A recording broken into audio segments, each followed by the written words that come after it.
Esto de agosto negro es algo que es prácticamente extendido dentro de todo lo que el presidente ha decidido empatentar como el Círculo Rojo: economistas, periodistas, sindicalistas, funcionarios del propio gabinete nacional, dirigentes opositores, de los racionales hasta los irracionales, como se identifican dentro del amplio océano opositor que tiene la República Argentina.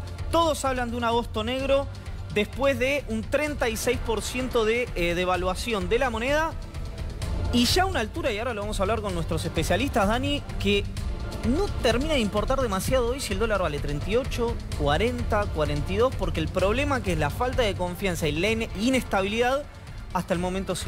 Bueno, claro que sí, falta de confianza, decías, Iván, y algunos especialistas y algunos cercanos también al gobierno y al presidente Mauricio Macri desde hace muchos años, como Melconian, hablaran claramente de esta falta de confianza, pero además de dólares que también faltan, dinero más que confianza, ¿no? Un gran problema que hoy tiene la República Argentina y que no podemos dejar de contar. En medio de este contexto, reuniones, decíamos, en la Quinta de Olivos, que no se sabe qué desenlace han tenido, hay que esperar a ver lo que suceda en las próximas horas, pero sin lugar a dudas un lunes muy importante donde habrá anuncios muy importantes que tienen que ver con los pasos a seguir del gobierno de Mauricio Macri a partir de ahora, y por eso focalizados en los números, en este dinero que decíamos escasea, ¿no? Y por eso era importante hablar con especialistas que tienen una mirada especial sobre la economía y, por supuesto, decíamos, el análisis de Víctor Hugo Morales. Efectivamente, ya está Darío Gaño, Julia Estrada, Julián Guarino y, como decía Dani, Víctor Hugo, para conversar con nosotros a propósito de un agosto negro, sin dudas que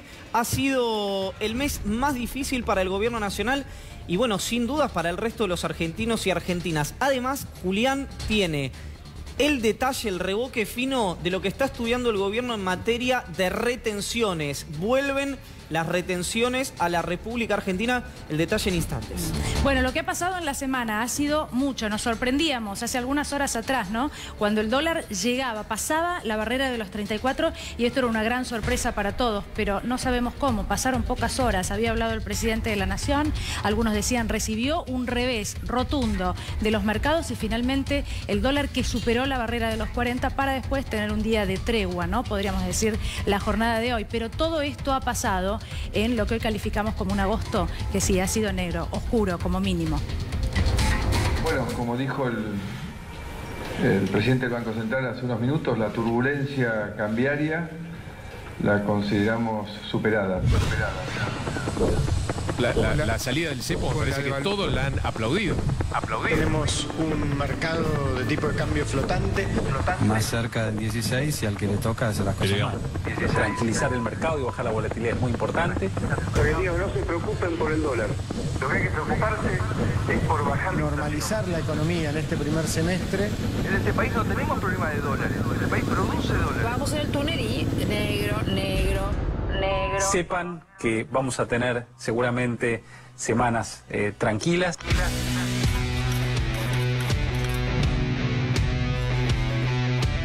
La última semana hemos tenido nuevas expresiones de falta de confianza en los mercados. El dólar acaba de tocar los 40 pesos en la cifra. Absolutamente, la verdad, inexplicable. Específicamente sobre nuestra capacidad de lograr financiamiento para 2019. Yo diría que hay una crisis de confiabilidad. Yo lo que creo que conviene apostar al peso.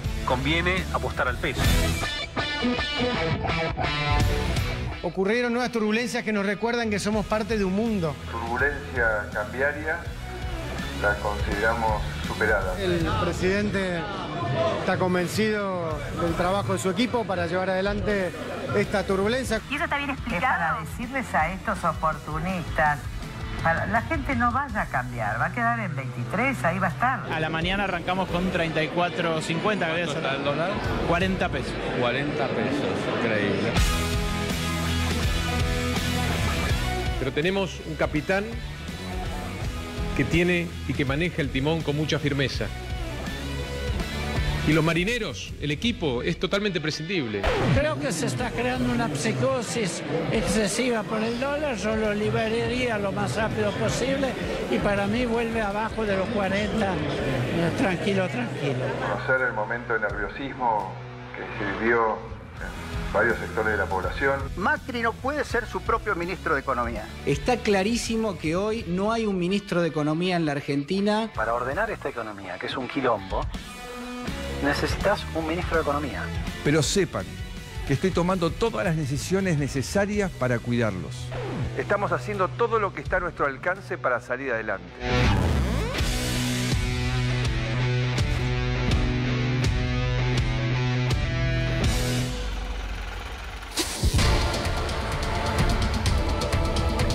Y queremos felicitar este trabajo del equipo de edición de C5N, Adrián Guillot, bueno, y quienes lo acompañaron en esta tarea que intentaba resumir lo que ha pasado, y ha pasado mucho.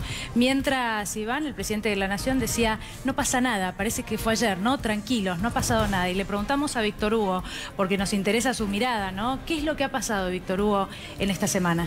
De todo, pero de lo que es la macroeconomía, hay 3 personas, más ustedes, que pueden opinar muchísimo mejor. A mí me preocupa el país real. Decías, Iván, el resto de los argentinos, que son, qué sé yo, más de 30 millones, los que lo pasan mal, los vulnerables, los que están a merced de este tipo de medidas. Entonces, cuando te llegan noticias de que se hay detenidos por intentos de saqueos, cuando ya tenemos ese tipo de desesperación, cuando hay gente que carnea vacas a campo abierto para poder comer, para salir corriendo con las vísceras y con la carne hacia su casa. Hoy hablé con gente de Paco Olveira, el querido cura de Opción por los Pobres, allí en el Doc Sud, y me contaba que él empezó con un comedor de 50 personas, que tiene 300, y tuvo que abrir otro también para 50 personas y ahora tiene 200. Pasó de 50 personas a 500 para darles de comer todos los días. Los despidos de hoy en agroindustria, esta actitud increíble que toma el gobierno. Esto es lo que sucede. Los universitarios están esperando el lunes una mesa técnica. ¿Qué le van a decir? Si todo lo que van a hacer es salir corriendo hacia el Fondo Monetario Internacional para prometerles más medidas de lo que ya conocemos esta semana. Entonces, de lo macroeconómico hay mucho para hablar, del dólar, etcétera, de las retenciones que anunció Clarín, porque ha puesto a su ministro de Finanzas o una cosa por el estilo, y entonces hasta tiene acceso a la información. Yo, en cuanto vi el título, hoy no tuve dudas. Pese a lo que Macri le ha prometido a la gente de campo, Macri no le cuesta nada mentir, que estas son las medidas que se van a tomar. Pero me preocupa el país de la gente real, el país de los comedores que crecieron nada más que en este año un 6%, el país que otra vez tiene que pensar mirando hacia el supermercado, ¿me animo o no me animo a salir corriendo para llevarme aunque sea una manzana o un kilo de carne? Creo que esto no está en la agenda que están tratando en Olivos. En Olivos están considerando qué tiene que decirle Duhovne, qué tiene que prometerle al Fondo Monetario Internacional cuando llegue el martes, para seguir adelante con un plan que es diabólico para el resto de la gente. Julián Guarino, muy buenas noches. Buenas noches. Y tomando algo en un rato, lo quiero dejar picando, que tiene que ver con el bolsillo de la gente y cómo va a impactar esto, aunque todavía no lo estemos viendo en el tema tarifas. Porque si el gobierno prometió un plan de, no sé si de déficit cero, pero por lo menos déficit medio punto, déficit 4 décimas, bueno, eso implica menos subsidios, implica un monto en la tarifa más abultado. Pero me gustaría arrancar por la cuestión macro, como decía Víctor Hugo. ¿No sabe el gobierno, desde que arrancó la administración del presidente Macri, hay una mezcla de negligencia y una actitud deliberada? ¿O es absolutamente posible que esto funcione de esta manera? A mí me parece que el gobierno elige no hacerse responsable de algo que de alguna manera ya es manifiesto que, bueno, tiene una gran responsabilidad. Es decir, ha tomado decisiones que formaban parte de su plataforma electoral. En este sentido, liberalizar lo que es el comercio, por un lado, bajar lo que son las exigencias, por ejemplo, algo tan sencillo como que los exportadores tengan que reingresar los dólares, producto de lo que son esas ventas al exterior. Hoy los exportadores pueden dejar los dólares afuera del país sin traerlos al país, con la paradoja de que mientras tanto, cuando la Argentina se queda sin dólares, tiene que endeudarse para sumar justamente divisas. Yo, Daniel e Iván, lo que quiero proponer en el arranque es esto. Vamos a hablar mucho del déficit porque el gobierno lo ha señalado como un objetivo. El gobierno jamás ha hablado de cómo generar crecimiento en la economía. El déficit viene después del crecimiento. ¿Cuándo viene? Bueno, vos tenés ingresos y egresos. Si te egresa más de lo que te ingresa como Estado, ahí tenés un déficit.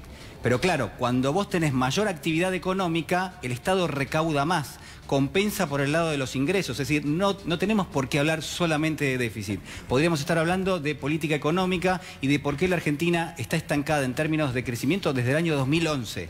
Este gobierno prometió reactivar. Bueno, no ha tenido lugar eso. Sin ese crecimiento parece no haber salida. Bueno, ustedes son economistas, ¿no? Los datos que están aquí detrás, un dólar a 38, sube de agosto 35,5%, y reservas del Banco Central, que esto va a tener una explicación en sí mismo, ¿no? Porque es un dato que conocimos ya en la tarde-noche de hoy, con una baja de 1.133 millones de dólares. ¿Qué significa esto para el que está del otro lado y no entiende absolutamente nada de lo que significan estos números, ¿no? En la economía diaria. Bien, yo creo que las ventas de dólares son estrictamente lo que venimos comentando estos días, una grave falta de confianza que hay hacia el gobierno, hacia la gestión económica por un lado, que viene desde del inicio de la corrida de abril y ya ha trasladado hacia la gestión política, porque que el presidente Mauricio Macri haya salido a hablar y que automáticamente, durante y después de su conferencia de prensa, el dólar suba 7,5% y que al día siguiente, previo a la apertura de los mercados, salga a hablar el jefe de gabinete, Marcos Peña, antes de que abriera la rueda, y el dólar suba 15% después de que habla la primera figura después del presidente, porque es el jefe de gabinete, habla claramente de una desconfianza en general hacia las figuras políticas del gobierno. Ahora, lo que a mí me parece que está pasando es que en términos económicos macro se les quemaron los papeles, porque tuvieron un primer plan 2016-2017,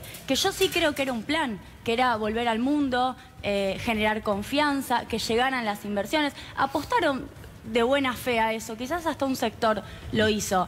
Desregularon totalmente los controles cambiarios y eso generó una fuga de capitales impresionante. Ahora, ese plan no funcionó. No funcionó desde el momento en que el propio presidente dijo vamos a recurrir al Fondo Monetario Internacional en mayo, el 8 de mayo de este año.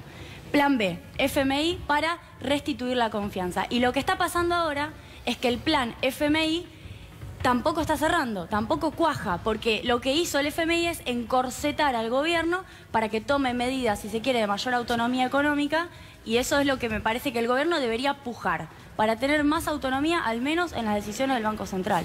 Darío, buenas noches primero. Buenas noches, chicos. Cuando uno ve o habla en realidad con dirigentes, ve que o con dirigentes de lo que Jorge así llama el peronismo perdonable o del mercado, que se han ido en fade en la confianza con el gobierno. Arrancó como una cuestión apertura al mundo, confianza.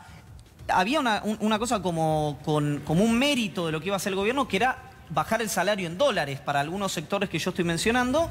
Finalmente eso ocurrió y de una manera muy categórica, la caída del salario real en dólares. Algunos sostienen que a partir de esto puede generarse una cierta competitividad que no sabemos cuánto puede durar si no hay otro sacudón externo. Ahora, por lo que vos ves y lo que sabés, estos sectores de los que estamos hablando, ¿cuánto gravitan, cuánto importan en el tipo de cambio, en la llegada de inversiones y en el programa económico del gobierno en general? Hoy los sectores competitivos son los mismos que antes de toda la devaluación, que siguen siendo hidrocarburos, minería y el agro. Competitivos en términos de lo que el escenario internacional nos deja. Ahora, la industria y el comercio, el comercio es interno, es un sector interno, están lejos de lo que el macrismo puede considerar que es competitivo. Todavía estamos a mitad de camino, todavía hay un trecho por recorrer, porque no están bajando, porque por esta parte, bajado el costo laboral, porque vamos a decirle, está bien, no está bien llamarlo costo laboral, pero para el empresario lo es, pero no bajó para nada el costo logístico, el costo de pagar los servicios, todo lo contrario, se disparó. Ahora les doy un dato de lo que puede pasar con el famoso pass-through, con lo que puede pasar con los precios, porque hay economistas que van desde Banoli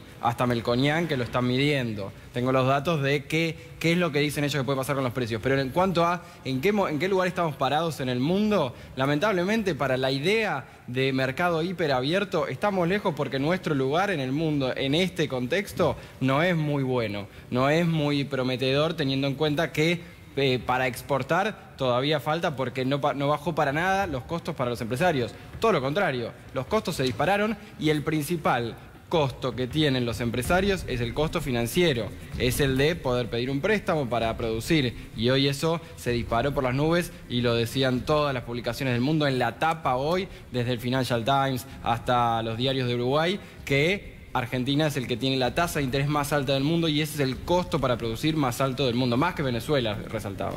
Es interesante lo que decía Julián, ¿no? Los industriales cada vez que vienen aquí a C5N lo que plantean es esto: nosotros necesitamos hacer que este país crezca y esto parece que no está en la mirada del gobierno nacional y hace tiempo. Estaría bueno que lo podamos retomar este punto en instantes para saber, bueno, la opinión como economistas del resto y cuál sería en todo caso la solución, por qué vía, ¿no? Pero Víctor Hugo se planteaba otra cosa hace instantes. El salario que en algún momento, decía el presidente de la Nación, era alto en dólares ya en la República Argentina, el costo laboral que era alto para el presidente de la Nación. La pregunta es, ¿se fue de las manos la cosa o en realidad esto se fue llegando hasta este lugar con pasos digitados justamente para llegar a esta baja del salario que el propio presidente decía esto no era se podía llevar adelante? Absolutamente previsible, pero han superado las marcas negativas que uno suponía del neoliberalismo. Es decir, lo han hecho todo muy mal.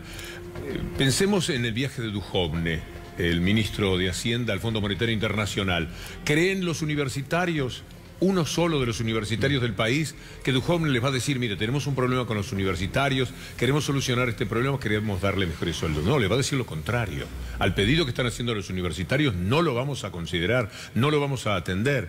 ¿Cree alguien que va a decir que los 550 trabajadores que hoy echaron de agroindustria, va a decir Duhovne, mire, tenemos que retomar a esta gente porque no podemos seguir echando? No, va a prometerles que todo lo contrario, va a echar todavía más gente. Piensen ustedes que nuestros colegas de Telam tienen alguna posibilidad de retornar, salvo que la justicia actúe como alguna vez esperamos que actúe la justicia para volver a su trabajo, o que todas las promesas que va a hacer Duhovne es que lo que se hizo hasta ahora, esta salvajada neoliberal, este ataque tremendo al bolsillo del trabajador, al bolsillo de los jubilados, ¿creen ustedes que va a decir que hay un nuevo plan para los jubilados? ¿Piensa alguien que será capaz de decir Duhovne en el Fondo Monetario Internacional que las personas que en sillas de ruedas y con muletas ayer hicieron una marcha a las 10 de la mañana al Congreso, va a decirles Duhovne, tenemos que atender, no podemos dejar a esta gente absolutamente afuera del salvataje que el Estado está obligado a dar? De ninguna manera. Es decir, el programa se llama hambre y se llama desesperanza, porque el que tenga mínimo de esperanza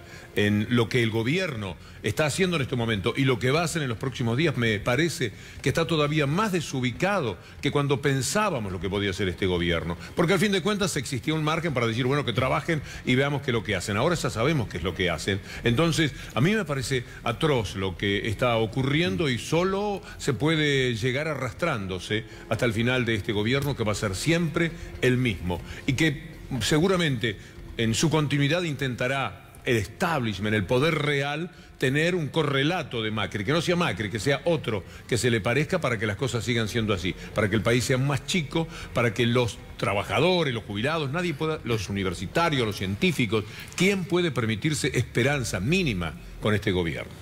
Juli, planteo algo que decía antes y si estoy diciendo una tontería te pido que me corrijas sin ningún problema.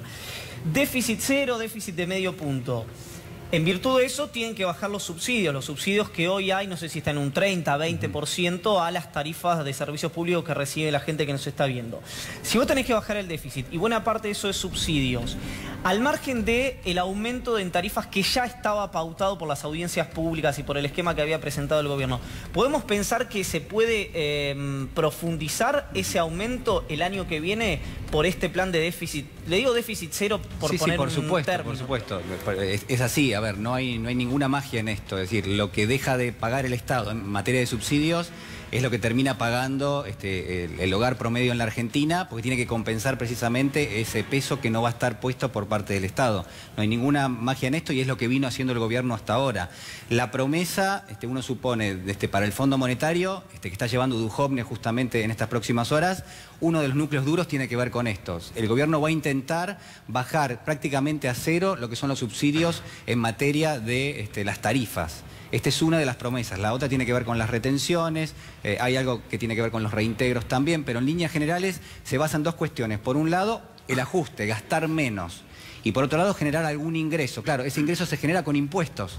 Es decir, que de todas maneras siempre ese ajuste va a recaer sobre la población, sobre los hogares de la Argentina. No hay otra forma de hacerlo. Hay una transferencia de riqueza de aquellos hogares que están especificados, porque son los salarios en pesos, porque nadie puede tener dólares, porque no llegas a fin de mes directamente, a aquellos sectores que están dolarizados, para que se entienda, y que a partir de ahora tienen mayores ingresos producto de la devaluación. Este es el esquema que se está montando y esta es la promesa. Ahora, este recorte hasta 0,5%, que es más o menos Vox Populi, que el gobierno va a proponer, implica un recorte adicional de más de 120.000 millones de pesos, a los que se suman los 300.000 millones de pesos que el gobierno ya había dicho que iba a recortar. Perdón, ¿sabemos cuánto de esos 120 nuevos absorbe Nación y cuánto provincia? No, todavía no. No, todavía no, y es materia de lo que son las negociaciones, claro, ¿no? Con características políticas, es decir, esto forma parte de una mesa de negociación. Lo que me da la sensación al menos es que la promesa de déficit cero va prácticamente en el mismo sentido que el gobierno ya había tomado como vector de la economía, es decir, hacer más ajuste, a pesar de que se desató una crisis cambiaria, probablemente no le va a dar una respuesta completa a este mercado que se supone que está hackeando al gobierno. Doy un ejemplo, el gobierno recurrió al Fondo Monetario, el Fondo Monetario le prestó 50.000 millones de dólares, pero sin embargo el gobierno no consiguió generar confianza. ¿Por qué ahora va a ir a renegociar ese contrato con el Fondo Monetario y eso sí va a generar confianza? Digo, no hay ninguna explicación. Es más, va a ir siempre en el mismo sentido. La pregunta que nos tenemos que hacer es, ¿y tiene un componente político? Bueno, probablemente todos me pueden ayudar a responder esto, yo no lo sé fielmente. Me parece que sí, y hasta ahora el gobierno no ha arriesgado absolutamente nada. Sí, es interesante lo de Julián, justamente porque ante el problema, ante el obstáculo, el gobierno profundiza, no gira 180 grados y va hacia otro rumbo, lo cual de todas maneras... es esperable que quiera profundizar considerando que ese era su plan. Yo sencillamente quería aportar datos del salario mínimo vital y móvil en dólares, ya que todos mencionaron. En agosto de 2015 estaba en 537 dólares. En 15 de agosto de 2018, para que vean que en 15 días va a cambiar, el 15 de agosto de 2018, 433 dólares. Ya una baja de 537 respecto de los últimos 3 años. Y el 31 de agosto de este año, hoy, 283 dólares. Estamos hablando de una caída fenomenal del salario mínimo vital y móvil medido en dólares, que es el salario de referencia. Ahora, ustedes hablaban de las pymes, Dani había consultado por la situación del sector productivo. La baja del salario en dólares es el pedido de las grandes empresas, es el pedido de Techin, es el pedido de las exportadoras fundamentalmente.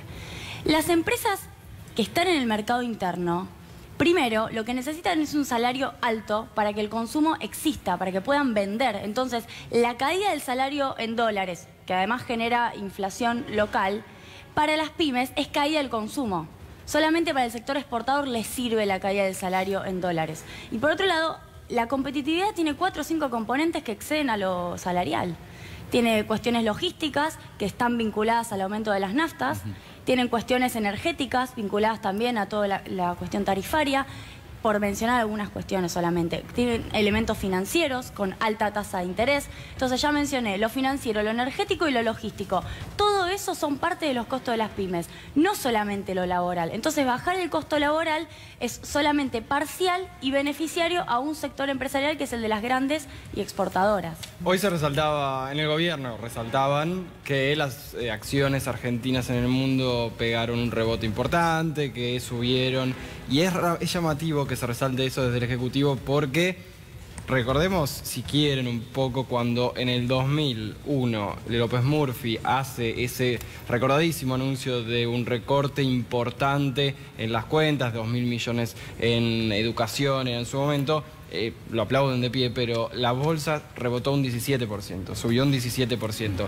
Esos son síntomas muy inequívocos de que en realidad de afuera se ve de una manera y de adentro de otra. Y de afuera no es lo mismo lo que ven los compradores de acciones, que las acciones se pueden comprar y vender en un día, que no es una compra de bonos, que a eso sabe más Juli, pero que aparte se planchó mucho la visión de lo que puede pasar en Argentina acá 2020-2021, sino que están un poco apuntando a esto que dice Julia. Dice, bueno, bajaron el costo laboral y por ahí les puede llegar a ir mejor en la rentabilidad. No quiere decir que vayan a exportar. Porque el tema debe ser, Darío, qué tipo de empresas son las que determinan que suba la bolsa. Claro. 27%. Las que están predestinadas por este gobierno a que tenían que ganar, siempre les va a ir muy bien. Entonces, a apostar a ese tipo de empresas es correcto. Ahora, se podrá apostar a quien venda alimentos, por ejemplo? No, por eso, depende mucho, las que están cotizando más, sobre todo en Estados Unidos, que el lunes tiene feriado, así que va a estar planchado eso ese día, son las que tienen que ver con esto, las más extractivistas y extranjerizadas, por decirlo de alguna manera. Pero si quieren ir un poco a lo que puede pasar con los precios en los próximos meses, están buenos varios trabajos que se fueron haciendo en los últimos días. Les cito a Melconian por obvias razones obvias, claro. Pero también Alejandro Banol hizo un buen laburo que decía qué parte de la devaluación se va a precios. Y decía, Melconian decía una cosa y Banol otra, pero similar.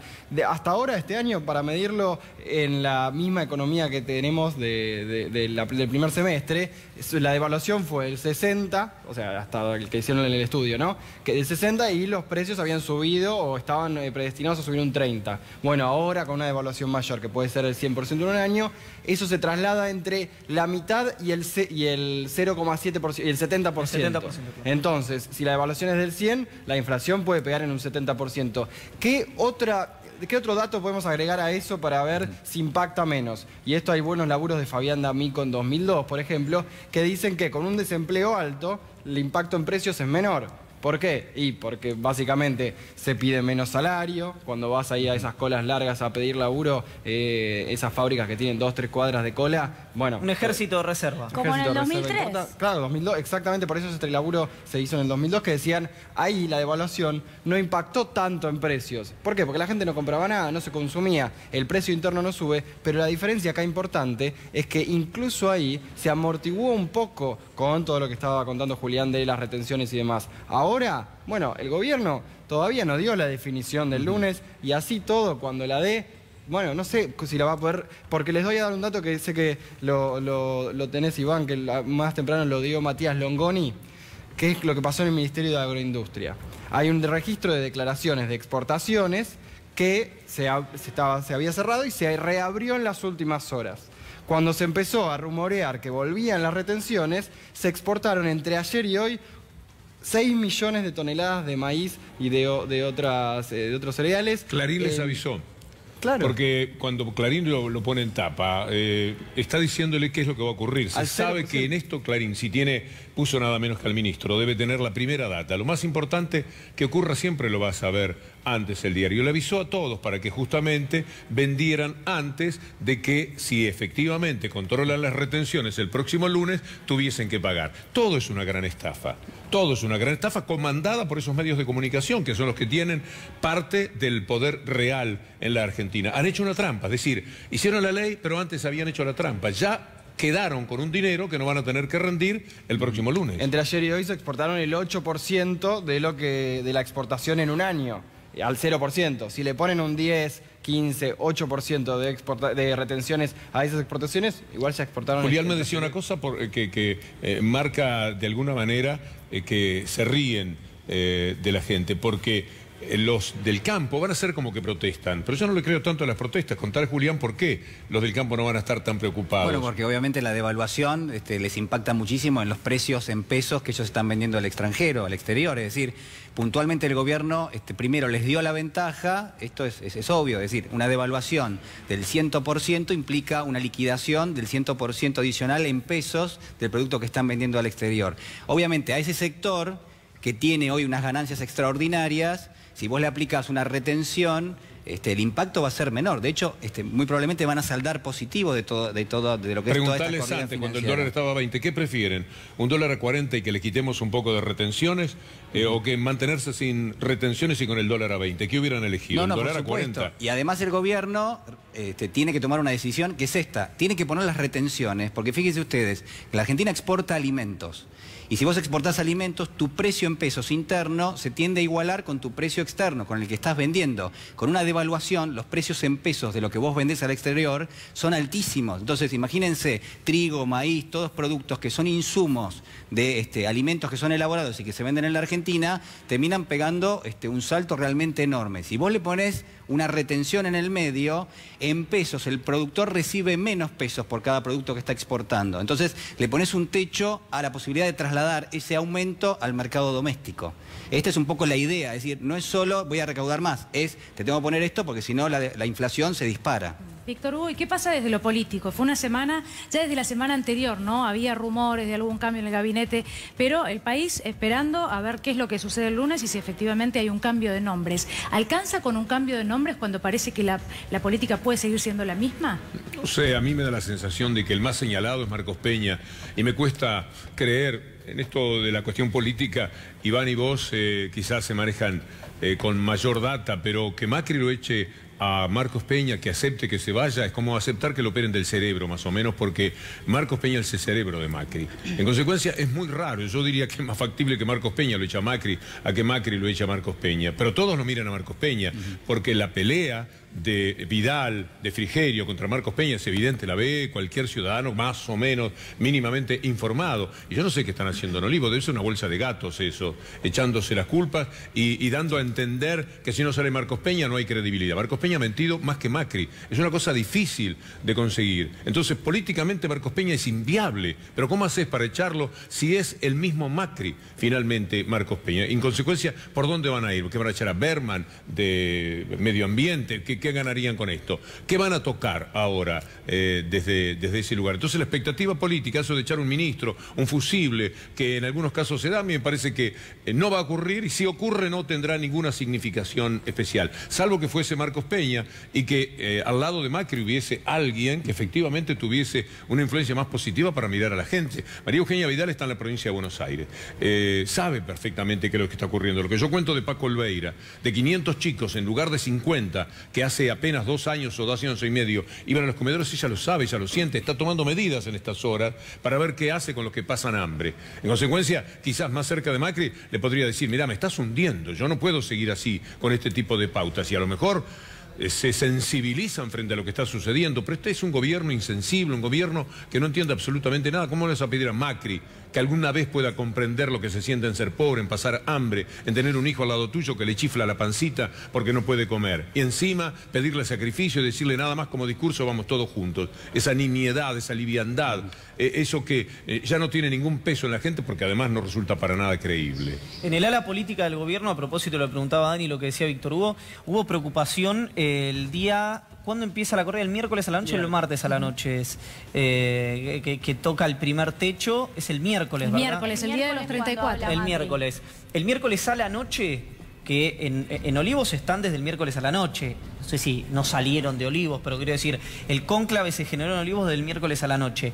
El martes, entre el miércoles a la noche y el jueves a la mañana, el ala que estaba tratando de definir lo que se iba a hacer, esto es absolutamente personal lo que voy a decir, yo creo que es una crisis, primero política, que se traduce en una crisis económica, por el tema de la confianza, por la relación con el peronismo. Yo creo que gravitan muchas cosas ahí que en el triunfo del 2017 le impactó negativamente al gobierno y en la confianza que Peña y ese ala más líquida del gobierno tienen. Estaban Quintana, Dujovne, Peña y el presidente.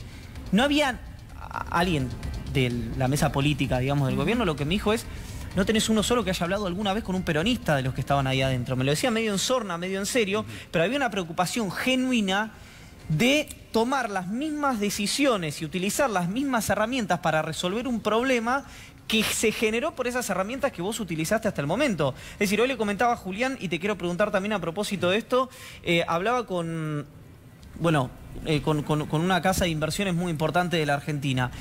O sea, mira, lo que me decía, hoy estuve con varios fondos que están sobrecomprados, no sé cómo es el término, para el término en castellano, que tiene muchos bonos en Argentina.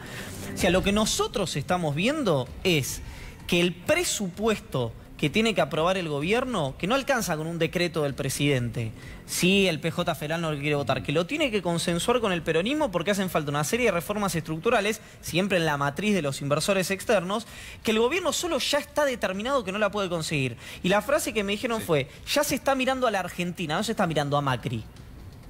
¿En qué se traduce esto que estamos diciendo? Se traduce en una negociación que está teniendo lugar, donde los 10 gobernadores que pertenecen al ámbito del Partido Justicialista le están exigiendo al gobierno, mirá, nosotros te vamos a respaldar en la negociación de la ley de presupuesto, pero te vamos a respaldar en el número, pero nosotros vamos a decidir cuáles son los recortes que tenés que hacer. Esta es la negociación que se está llevando a cabo, y lo que hay que marcar acá es, por un lado, se acompaña porque se sabe que si no se acompaña, bueno, puede ser realmente dramática la corrida de todo punto de vista, pero sobre todo cambiaria que puede tener lugar. Es decir, el gobierno está atrapado, tiene que negociar y el Partido Justicialista lo que le dice es, te asistimos en lo que es el número final, vamos a tratar de hacer el esfuerzo, pero nosotros vamos a decidir en todo caso, cuáles son las partidas, y ahí se señala lo que tiene que ver por ahí con algunos ministerios. Hay que ver si el gobierno ha perdido poder extorsivo, porque todo lo que consigue con los gobernadores es vía la extorsión.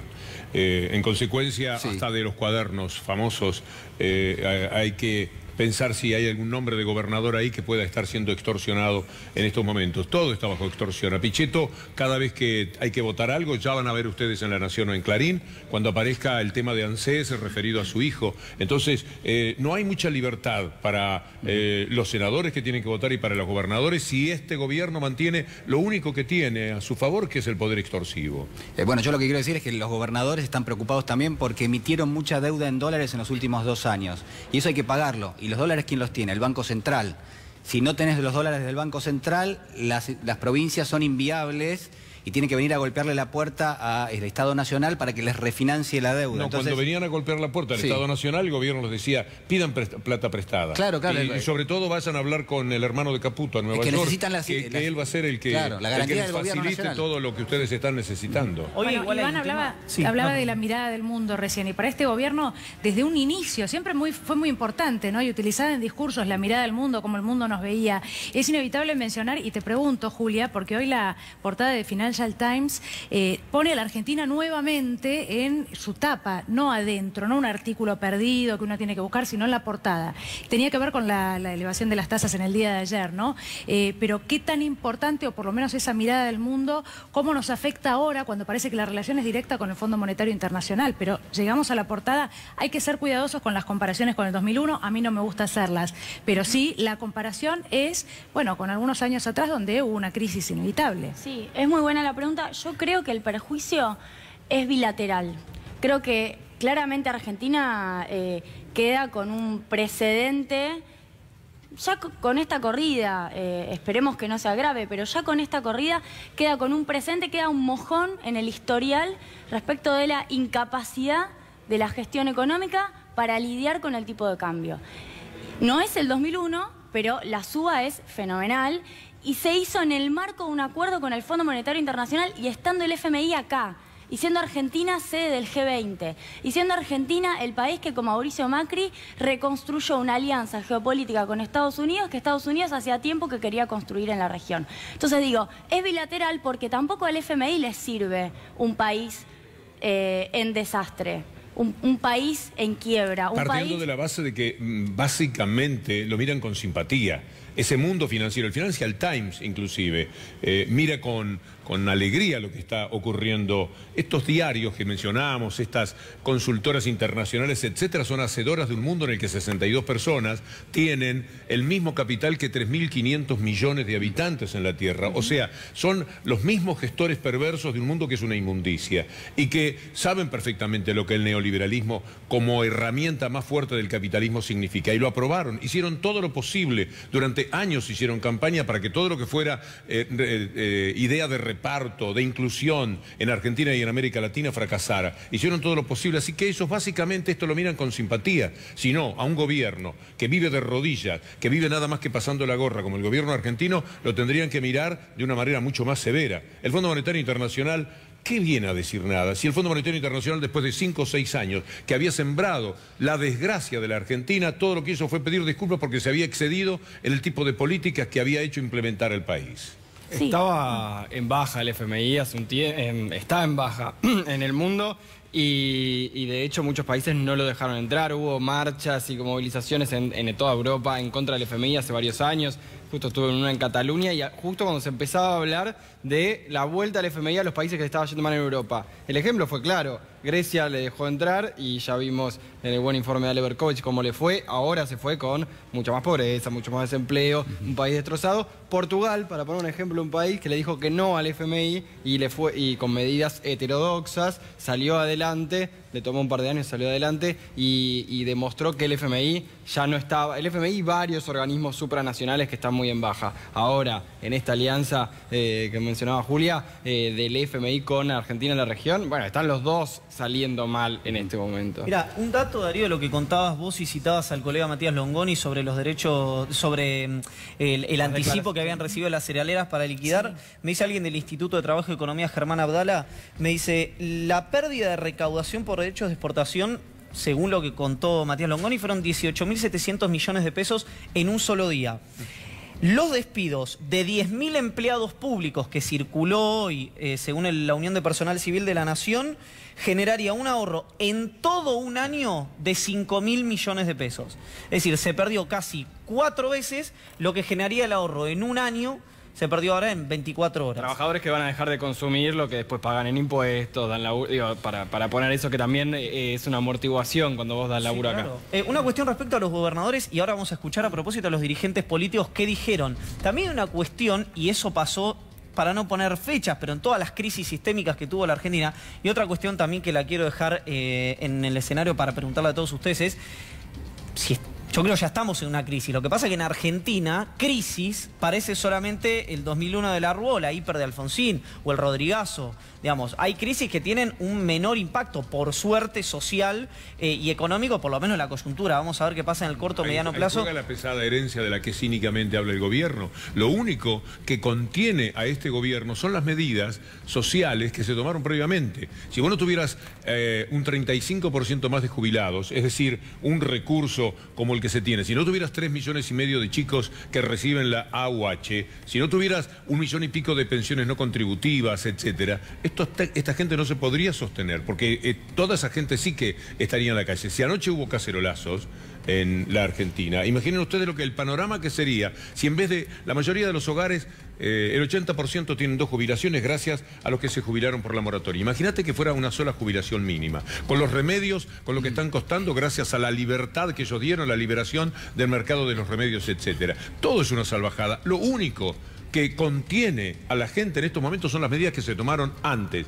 Y todo lo que pasa en este momento son las medidas que se tomaron después, de inmediato, desde que asumieron el gobierno, desde el famoso cepo en adelante, llevaron el dólar para una pyme de 9 pesos, como estaba aguantado, para que pudiera dar trabajo, para que el trabajador tuviera para consumir, para que ese consumo determinara recaudación con la cual se le podía pagar a los jubilados. Es una cosa bastante sencilla. Terminaron con todo eso en el mismo momento que abrieron las exportaciones y que permitieron que el dólar, como ellos querían, frotara libre. ¿Para qué? Para que cada día ganen más dinero. ¿Vos sabés lo que está ganando Gianfranquito Macri? Nada más que sentado en su casa con los 35 millones de dólares que se había llevado, no se sabe cómo, sin pagar impuestos ni nada, y que con el dólar a 10 eran 350 millones de pesos y con el dólar a 40 son 1.440 millones. Miraron a Gianfranco, el hermano de Mauricio, nada más que pensando en el hermano menor, que se supone que es el que tiene menos, ganando 1.100 millones de pesos en este periodo. Es una salvajada todo lo que están haciendo y no pueden cambiar porque tienen esa camiseta puesta. ¿Qué va a cambiar Caputo?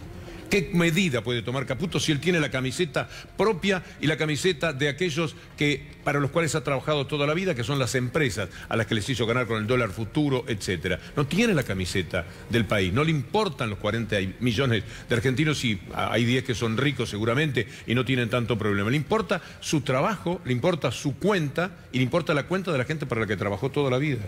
Volvemos a lo económico. Julián, hablamos durante todo este mes de agosto de indicadores económicos que eran cada vez más preocupantes, cuando hablábamos de la inflación en los precios mayoristas, lo que se viene, ahora el traslado a los minoristas, incrementos de precios que ya sabíamos que se venían antes de que el dólar superaba los 40 pesos. ¿Qué es lo que se puede esperar ahora? Bueno, se puede esperar, a ver, lo preocupante acá es que el gobierno no ha hecho ningún anuncio vinculado a... Yo no digo romper los contratos, pero sí empezar a regular en materia de lo que son las tarifas. Hay tarifas que están dolarizadas y con este salto devaluatorio, bueno, uno entiende que eso va a tender a que, bueno, a generar mayores restricciones presupuestarias en los hogares de la Argentina. Digo, la nafta va a subir. Todo lo que tiene que ver con la logística en general, que es todo, porque finalmente todo hay que transportarlo y que está basado en un insumo que es el combustible, también va a terminar subiendo. Es decir, el traslado a precios de la economía es realmente transparente, no hay ningún misterio en este tema. Yo digo, el gobierno sabe que el gas, la energía eléctrica. ¿Por qué? Porque 60% de la energía eléctrica se produce con gas en la Argentina. Es decir, te sube el gas dolarizado y las tarifas indirectamente de la energía eléctrica también están dolarizadas, el combustible está dolarizado, y si esos son los insumos básicos de cualquier economía del planeta, bueno, evidentemente un componente también va a ser dolarizado, incluso de los alimentos, que uno dice, bueno, los producimos en la Argentina, claro, pero están atados al dólar de dos maneras. Una, con el precio internacional que tenés al exportarlo. La otra, con los insumos que consumís, donde está la energía. Entonces, lo que digo, yendo a lo que me pregunta Daniela, es, bueno, lo que nos espera es mayor restricciones desde el punto de vista presupuestario para las familias, decisiones de consumo insólitas, por ejemplo, me compro o no me compro un kilo de carne. Y acá hay un dato que lo dan los especialistas, que es, a medida que vos restringís tu consumo, cuando ya llegás a lo que son los alimentos, que es lo básico, las familias cambian proteína por farináceos. Punto. Sí. Bueno, yendo a lo concreto, mira, yo te preguntaba y en realidad ya estaba previsto, y antes de la devaluación o de esta última suba del dólar, ya estaba previsto que aumentara el transporte, colectivos, trenes, $1 este próximo mes de septiembre, el mes de octubre también. Estaba prevista una audiencia de gas para el día 4 de septiembre ahora para ver el nuevo incremento, digamos, aumentos que ya estaban estipulados y que ahora se agravan, entendemos, a partir de todo esto que estamos contando. Sí. Sí, efectivamente. Yo quiero retomar el tema de las retenciones, porque a mí me parece que hay toda una campaña muy parecida a la del 2008 respecto de asignar a este impuesto que claramente ahora si lo colocan es porque tuvieron una mega devaluación que no tiene ningún efecto sobre la rentabilidad del agro, sino que sencillamente sería un impuesto que se apropia del excedente vía suba de tipo de cambio. Digo, se devalúa a 40, subís un poco las retenciones, te quedás con ese margen, si se quiere, en términos fiscales, no te quedás con dólares, porque quizás del otro lado piensan que es un impuesto que tiene que ver con dólares. Pero nunca se aborda la segunda parte del impuesto, que para mí es la central tal vez, que tiene que ver con, es una medida desdolarizadora de los alimentos. Es una medida que te permite cortar ese pasaje automático en un país que produce alimentos y se traslada automáticamente a precios. Esa medida tiene que ser aplicada en general sobre aquellos productos exportadores o con variable exportadora para que no se traslade a los precios locales. Eso por un lado. Y por otro lado, sí, el frente fiscal. Hoy leía previamente una nota de Infobae que ya hablaba de que el lunes haya algún planteo sobre los ingresos, no solo sobre los gastos. Se habla así de déficit cero, lo cual para mí realmente en este país es inviable. Yo creo que es inviable haber planteado 1,3% el año que viene en 2019 y plantear cero ahora, en teoría. Por supuesto, déficit primario, ¿no? Déficit Sí, primario, claro, porque no, además... expliquémosle a la gente la diferencia entre déficit primario... Lo que efectivamente es inviable es que vos ajustás los ingresos versus los gastos, pero lo que te queda excedente lo usás para pagar intereses de deuda. Los intereses de deuda son el gasto en interés en déficit financiero. El déficit total, que es el dato que el gobierno nunca da, porque siempre se queda con el primario, es déficit primario, ingresos menos gastos, más déficit financiero, que es lo que gasto por haberme financiado en intereses. Cuando sumás los dos, te da que viene aumentando desde que asumieron. Es que ahí hay un punto. Yo lo escuché una vez decir en una reunión a Roberto Lavagna, que estaba con dos personas más. Uno dijo déficit financiero y Lavagna dijo déficit hay uno solo. Dijo Lavagna. No hay déficit financiero, déficit primario. Déficit hay uno solo. Después, si se quieren fijar la planilla del presupuesto de arriba o la de abajo para ver qué es lo que pagan primero, es otra cosa. No te voy a dejar hablar porque vos tenés los números... Es una recomendación del Fondo Monetario, la diferenciación entre déficit primario y déficit financiero. ¿Tenés los números de retenciones? ¿Del lunes? Sí, no me los vas a decir. No me los vas a decir. Tiene los números de retenciones que el lunes, el esbozo, el bosquejo que el gobierno está pensando para... No sé si anunciar el lunes o anunciarlo el miércoles cuando vuelva de la reunión en Washington, lo tiene Julián Guarino. Y dirán que con eso van a ahorrar, van a conseguir determinada cantidad de dinero que ya perdieron en un solo día. Claro, lo que se Cuando hagan el anuncio, ya habrán perdido muchísimo dinero. Si verdaderamente querían hacer el anuncio, si se iban a animar a eso, no le dicen a Clarín que le avise a toda la gente. Lo hacen porque era necesario. Y entonces hay 18.000 millones, esa es la cifra que te dieron. 18.500. La gente de... Del ITEGA, del Instituto de Trabajo y Economía Germán Abdala. Ya está, ya no tienen, no podés ni empatar. No vas a ahorrar con lo que retengan seguramente... a partir del lunes o martes, la cifra que ya se fue. Pero lo que no se discute y es insólito es esto. Vos le estás poniendo un impuesto al agro y de alguna manera lo que vas a tener son pesos, más pesos producto de ese impuesto que le estás cobrando. Pero no se le dice a los exportadores que van a tener un margen de ganancia mayor por la devaluación, señores, ¿pueden empezar a traer los dólares al país? Porque digo, no se les está haciendo ningún daño. ¿Por qué? Porque el exportador que trae los dólares los vende en el mercado y si quiere volver a comprar los dólares, los vuelve a comprar. Claro. Entonces digo, no es que los obligás a estar especificados. Si quieren comprar una parte de dólares, pueden comprarlo. Lo único que vos haces es las divisas que genera el país, producto de lo que es la producción de todo punto de vista argentina, y vos necesitando lo que son las divisas puntualmente, lo que decís, señores, por favor, tengan las divisas, porque yo si no, tengo que ir a pedir plata prestada al Fondo Monetario. Dos datos políticos me parecen interesantes. Uno, habló Gildo Infran, uno de los gobernadores más duros con la Casa Rosada. Uno podría decir, sin temor a equivocarse, si bien Infran es infranista, un aliado de Cristina Fernández de Kirchner.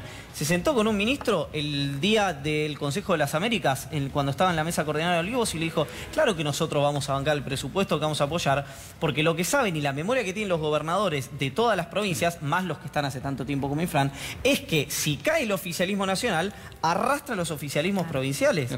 Digamos, ahí tenés un lío y que además se puede hacer sistémico, digamos, ni siquiera pensemos en ese escenario porque puede ser francamente dramático. Y el otro punto, si quieren, lo dejamos para dentro de un ratito, para no quemar todo ahora. Bueno, y mientras tanto hay una oposición que dice no quiere ser señalada como aquellos que ponen palos en la rueda. Entonces, por eso acompañarían en el Congreso una oposición que también es verdad que cuando se hablaba o en nombre de la gobernabilidad, en muchas oportunidades, bueno, votó y ayudó de alguna manera a que el Gobierno Nacional, Víctor Hugo hace que sí con la cabeza, pero a que algunas de las leyes, bueno, salieran adelante. Sí, son copartícipes necesarios de este desastre.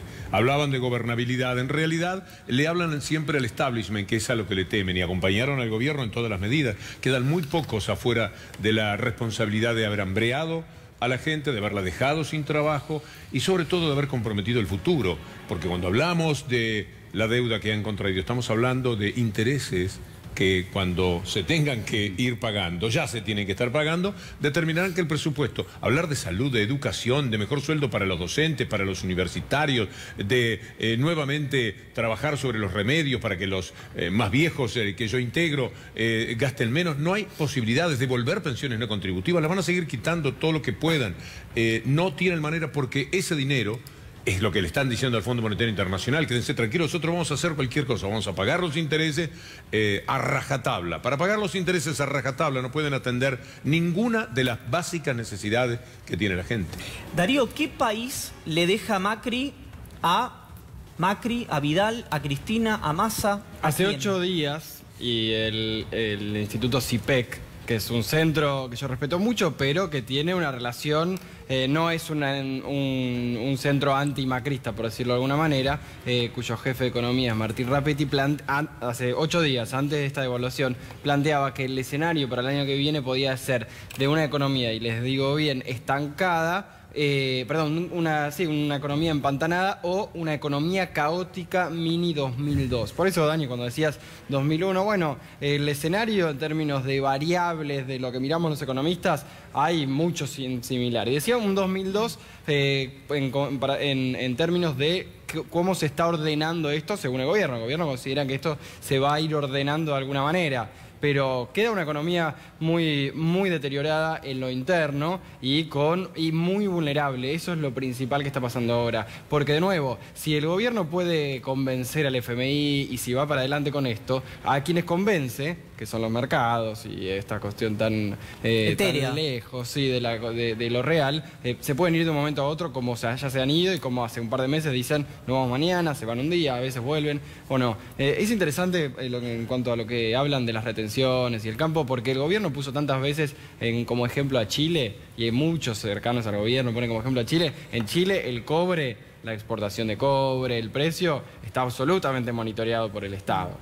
Absolutamente monitoreado, no es algo libre. Y un dato más que el gobierno planteaba en la campaña, incluso hablaba de 1 millón de viviendas y Los datos que le entregó Duhovne al FMI en el primer borrador para llegar a este acuerdo le mostró que el gasto en viviendas en el primer semestre en comparación con el año pasado cayó un 48%. Fuerte teniendo en cuenta que era una de las prioridades, según decía Macri en campaña. Ahora las prioridades son las que acaba de decir Víctor Hugo, son el comer todos los días, porque aparte cada vez que el dólar toca un nuevo techo, el precio de los alimentos pega más.